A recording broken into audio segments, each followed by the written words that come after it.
What I'd like to do today is talk about one of my favorite subjects, and that is the neuroscience of sleep. Now, there is a sound. It worked. a sound that is desperately familiar to most of us, and of course it's the sound of the alarm clock. And what that truly ghastly, awful sound does is stop the single most important behavioral experience that we have, and that's sleep. If you're an average sort of person, 36% of your life will be spent asleep, which means that if you live to 90, then 32 years will have been spent entirely asleep. Now, what that 32 years is telling us, that sleep at some level is important. And yet for most of us, we don't give sleep a second thought.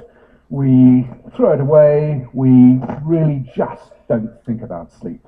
And so what I'd like to do today is change your views, change your ideas and your thoughts about sleep. And the journey that I want to take you on, we need to start by going back in time. Enjoy the honey-heavy dew of slumber. Any ideas who said that? Shakespeare's Julius Caesar. Yes, let me give you a few more quotes. O sleep, O gentle sleep, nature's soft nurse, how have I frighted thee? Shakespeare again from, I won't say it, the Scottish play. From the same time, sleep is the golden chain that ties health and our bodies together. Extreme Prophetic by Thomas Dekker, another Elizabethan dramatist. But if we jump forward 400 years, the tone about sleep changes somewhat. This is from Thomas Edison from the beginning of the 20th century. Sleep is a criminal waste of time and a heritage from our cave days. Bang!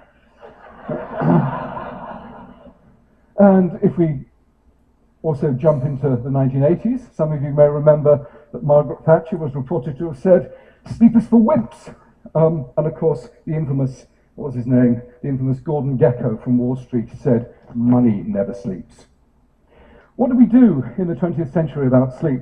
Well, of course, we used Thomas Edison's light bulb to invade the night, and we occupied the dark. And in the process of this occupation, we've treated sleep as an illness, almost. We've treated it as an enemy. At most now, I suppose, we tolerate the need for sleep, and at worst, perhaps many of us think of sleep as an illness that needs some sort of a cure. And our ignorance about sleep is really quite profound. Why is it? Why do we abandon sleep in our thoughts? Well, it's because you don't do anything much while you're asleep, it seems. You don't eat, you don't drink, and you don't have sex. Well, most of us anyway. And so therefore it's a complete waste of time, right? Wrong. Actually, sleep is an incredibly important part of our biology. And neuroscientists are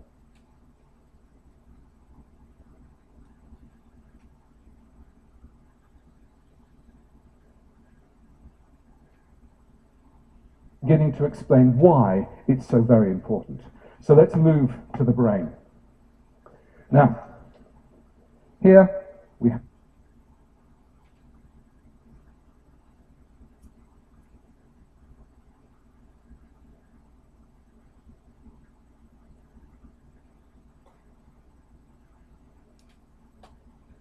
brain.